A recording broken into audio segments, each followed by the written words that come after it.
ರಾಜ್ಯದ ಜನರಿಗೆ ಮತ್ತೊಂದು ಬೆಲೆ ಏರಿಕೆಯ ಬಿಸಿ ತಟ್ಟಲಿದೆ. ಮುಖ್ಯವಾಗಿ ಸಾರ್ವಜನಿಕ ಬಸ್ನಲ್ಲಿ ಓಡಾಡೋರು ಈ ಸ್ಟೋರಿನ ನೋಡಲೇಬೇಕು. ರಾಜ್ಯದ ಜನರಿಗೆ ಮತ್ತೊಂದು ಬೆಲೆ ಏರಿಕೆ ಫಿಕ್ಸ್. ಸಾರ್ವಜನಿಕ ಬಸ್ನಲ್ಲಿ ಓಡಾಡೋರೇ ಇತ್ತ ಸ್ವಲ್ಪ ನೋಡಿ. ಟ್ರಿಪ್ ಹೋಗುವಂತ ಪ್ಲಾನ್ ಇದ್ರೆ ಈಗಲೇ ಹೋಗ್ಬಿಡಿ.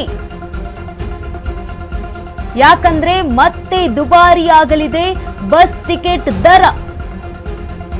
ಶೀಘ್ರವೇ ಬಸ್ ಟಿಕೆಟ್ ದರ ಏರಿಕೆ ಮಾಡಲಿದೆ ಸರ್ಕಾರ. ಬಸ್ ಟಿಕೆಟ್ ದರ ಹೆಚ್ಚಳದ ಸುಳಿವು ಕೊಟ್ಟ ಸಾರಿಗೆ ಇಲಾಖೆ. ಟಿಕೆಟ್ ದರ ಏರಿಕೆಗೆ ಈಗ ಸಾರಿಗೆ ಸಚಿವ ಬೈರತಿ ಸುರೇಶ್ ಅವರು ಚಿಂತನೆಯನ್ನ ನಡೆಸಿದ್ದಾರಂತೆ. ದೇಶದಲ್ಲಿಯೇ ತೈಲ ದರ ಏರಿಕೆಯಾಗ್ತಾ ಇದೆ. ಸಾರಿಗೆ ನಿಗಮ ಕೂಡ ಸಂಕಷ್ಟದಲ್ಲಿದೆ. ಸಿಬ್ಬಂದಿಗೆ ಸಂಬಳ ಇಲ್ಲ. 4 ನಿಗಮಗಳು ಕೂಡ ನಷ್ಟದಲ್ಲಿವೆ. ನಾವು ಅದನ್ನ ಸರಿದೂಗಿಸಬೇಕಲ್ಲ ಅಂತ ಹೇಳಿದ್ದಾರೆ ಬೈರತಿ ಸುರೇಶ್. ಹೀಗಾಗಿ ದರ ಏರಿಕೆ ಪ್ರಸ್ತಾವನೆ ಇದೆ ಅಂತ ಹೇಳಿದ್ದಾರೆ ಸಾರಿಗೆ ಸಚಿವ ಬೈರತಿ ಸುರೇಶ್ ಅವರು.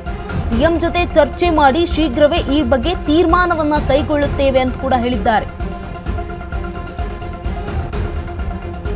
ಇನ್ನು ರಾಜ್ಯದ ಜನರಿಗೆ ಮತ್ತೊಂದು ಬೆಲೆ ಏರಿಕೆಯ ಬಿಸಿ ತಟ್ಟಲಿದೆ. ಸಾರ್ವಜನಿಕ ಬಸ್ಗಳಲ್ಲಿ ಓಡಾಡೋರು ಸ್ವಲ್ಪ ಇತ್ತ ನೋಡ್ಲೇಬೇಕು, ಗಮನಿಸಲೇಬೇಕು. ಇನ್ನು ಟ್ರಿಪ್ಗೆ ಹೋಗುವಂತಹ ಪ್ಲಾನ್ ಇದ್ರೆ ಈಗಲೇ ಒಂದು ಟ್ರಿಪ್ಗೆ ಹೋಗಿ ಬಂದ್ಬಿಡಿ. ಕಾರಣ ಏನು ಅಂತಂದ್ರೆ ಮತ್ತೆ ದುಬಾರಿ ಆಗಲಿದೆ ಬಸ್ ಟಿಕೆಟ್ ದರ. ಶೀಘ್ರವೇ ಬಸ್ ಟಿಕೆಟ್ ದರ ಏರಿಕೆ ಮಾಡಲಿದೆ ಸರ್ಕಾರ. ಬಸ್ ಟಿಕೆಟ್ ದರ ಹೆಚ್ಚಳದ ಸುಳಿವನ್ನ ಕೊಟ್ಟಿದ್ದಾರೆ ಸಾರಿಗೆ ಇಲಾಖೆಯ ಸಚಿವರಾಗಿರುವಂತವರು. ಇದೀಗ ಟಿಕೆಟ್ ದರ ಏರಿಕೆಗೆ ಸಾರಿಗೆ ಸಚಿವ ಬೈರತಿ ಸುರೇಶ್ ಚಿಂತನೆಯನ್ನ ನಡೆಸಿದ್ದಾರಂತೆ. ದೇಶದಲ್ಲಿಯೇ ತೈಲ ದರ ಏರಿಕೆ ಸಾರಿಗೆ ನಿಗಮಕ್ಕೆ ಸಂಕಷ್ಟ. ಸಿಬ್ಬಂದಿಗಳಿಗೆ ಸಂಬಳವಿಲ್ಲ ಅಂತ ಕೂಡ ಹೇಳಿದ್ದಾರೆ. ನಿಗಮಗಳು ಕೂಡ ನಷ್ಟದಲ್ಲಿವೆ ಅಂತ ಕೂಡ ಮಾತನಾಡಿರುವಂಥದ್ದು. ಸಂಬಳವಿಲ್ಲ ಅಂತ ಕೂಡ 4 ನಿಗಮಗಳು ಕೂಡ ನಷ್ಟವನ್ನ ಅನುಭವಿಸ್ತಾ ಇದೆ. ನಾವು ಅದನ್ನೆಲ್ಲವನ್ನ ಕೂಡ ಸರಿದೂಗಿಸಬೇಕಲ್ಲ ಅಂತ ಬೈರತಿ ಸುರೇಶ್ ಅವರು ಕೂಡ ಹೇಳಿದ್ದಾರೆ. ಹೀಗಾಗಿ ಈ ಒಂದು ದರ ಏರಿಕೆ ಪ್ರಸ್ತಾವನೆ ಇದೆ ಅಂತ ಕೂಡ ಮಾತನಾಡಿರುವಂಥದ್ದು. ಜೊತೆಗೆ ಸಿಎಂ ಜೊತೆ ಚರ್ಚೆ ಮಾಡಿ ಶೀಘ್ರವೇ ಈ ಬಗ್ಗೆ ತೀರ್ಮಾನವನ್ನ ಕೈಗೊಳ್ತೇವೆ. ಇನ್ನೂ ಕೂಡ ಸಿಎಂ ಜೊತೆ ಚರ್ಚೆ ಮಾಡಿಲ್ಲ ಈ ಒಂದು ಟಿಕೆಟ್ ದರದ ಏರಿಕೆಯ ಕುರಿತಾಗಿ. ಬಸ್ ಟಿಕೆಟ್ ದರ ಏರಿಕೆಯ ಸುಳಿವನ್ನ ನೀಡಿದ್ದಾರೆ ಸಾರಿಗೆ ಸಚಿವ ಬೈರತಿ ಸುರೇಶ್ ಅವರು. ತೈಲ ಬೆಲೆ ಹೆಚ್ಚಳಕ್ಕೆ ಅನುಪಾತವಾಗಿ ಈ ಒಂದು ಟಿಕೆಟ್ ದರ ಏರಿಕೆಯ ಪ್ರಸ್ತಾವನೆ ಇದೆ ಅಂತ ಕೂಡ ಹೇಳಿದ್ದಾರೆ. ಜೊತೆಗೆ ಕೇಂದ್ರ ಕಾರಣ ಅಥವಾ ರಾಜಕಾರಣ ಅಂತ ನಾನು ಮಾತನಾಡೋದಿಲ್ಲ. ದೇಶದಲ್ಲಿ ತೈಲ ದರ ಹೆಚ್ಚಾಗಿದೆ. ಈ ಕಾರಣಕ್ಕೆ ಜೊತೆಗೆ ನಮ್ಮ 4 ಸಾರಿಗೆಯ ನಿಗಮಗಳು ಏನಿದ್ದಾವಲ್ಲ ಅವೆಲ್ಲವೂ ಕೂಡ ನಷ್ಟದಲ್ಲಿವೆ. 5,000 ಕೋಟಿ ನಷ್ಟದಲ್ಲಿದೆ ಸಾರಿಗೆ ನಿಗಮಗಳು ಅಂತ ಕೂಡ ಹೇಳಿದ್ದಾರೆ. 5 ಕೋಟಿ ನಷ್ಟದಲ್ಲಿಯೇ ಈಗ ಸಾರಿಗೆ ನಿಗಮ ಕೂಡ ನಡೀತಾ ಇದೆ.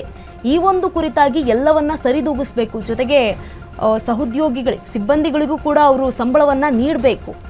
ಈ ಒಂದು ಕಾರಣಕ್ಕೆ ಈಗ ಟಿಕೆಟ್ ದರವನ್ನ ಏರಿಕೆ ಮಾಡಲಾಗುತ್ತೆ ಅನ್ನುವಂಥದ್ದು ಕೂಡ ಹೇಳಿರುವಂಥದ್ದು. ಜೊತೆಗೆ ಚಿಂತನೆಯನ್ನ ನಡೆಸಿದ್ದೇವೆ.